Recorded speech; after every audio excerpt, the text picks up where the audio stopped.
Well, welcome back to another Dynodaze video. Honda Civic FN2 in Milano Red in the house for an Ecutek Remap today.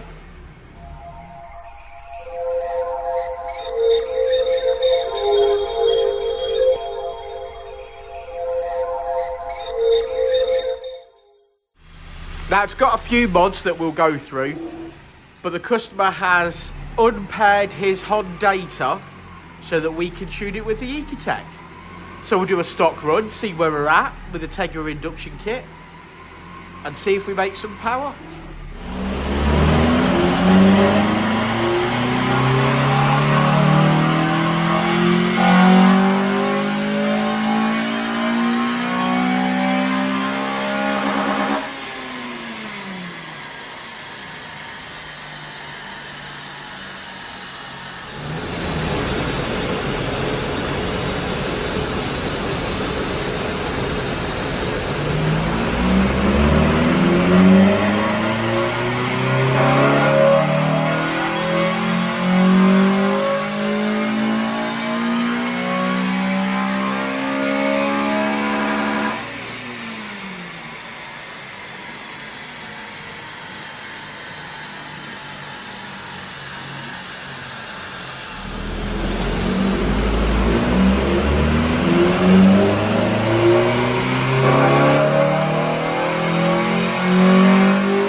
So, a fairly stock FN2.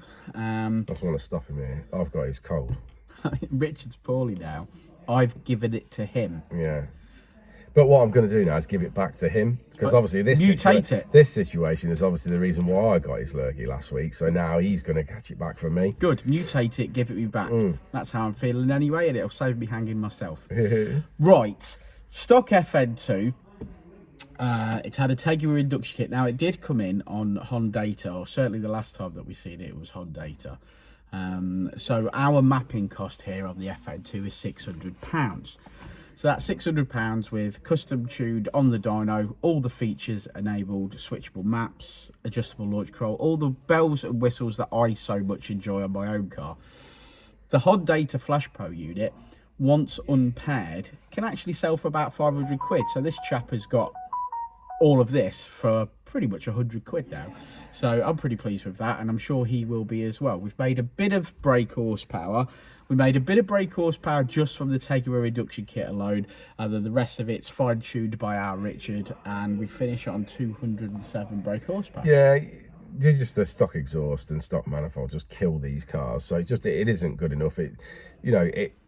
I wouldn't say it's pointless, because it's not, but it is almost pointless until you start getting an exhaust and a manifold on there. Definitely, it benefits from breathing mods for your map, because we see people bolt on breathing mods and literally unlock power, then we're just fine-tuning to make sure that it's okay. But the K20 engine just wants to breathe, get air in, get air out as quickly as humanly possible. You get a formidable NA car on the road, and I think this one in particular needs an exhaust at this point. It does, yeah. It's got a problem with the exhaust anyway, ain't it? Yeah, the car's 15 years old. The exhaust has served its...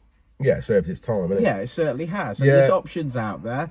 Now, admittedly, we would suggest go for a Tegiwa 70mm on this car.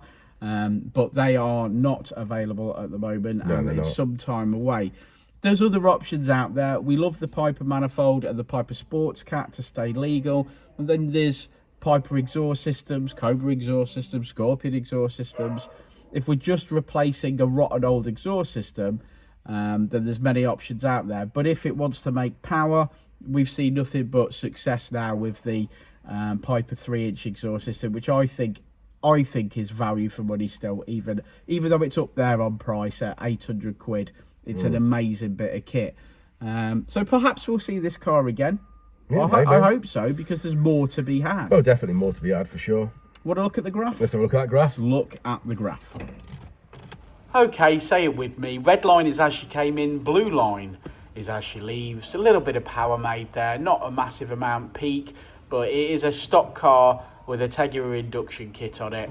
And we finish on 206 brake horsepower, which is 172 at the wheels.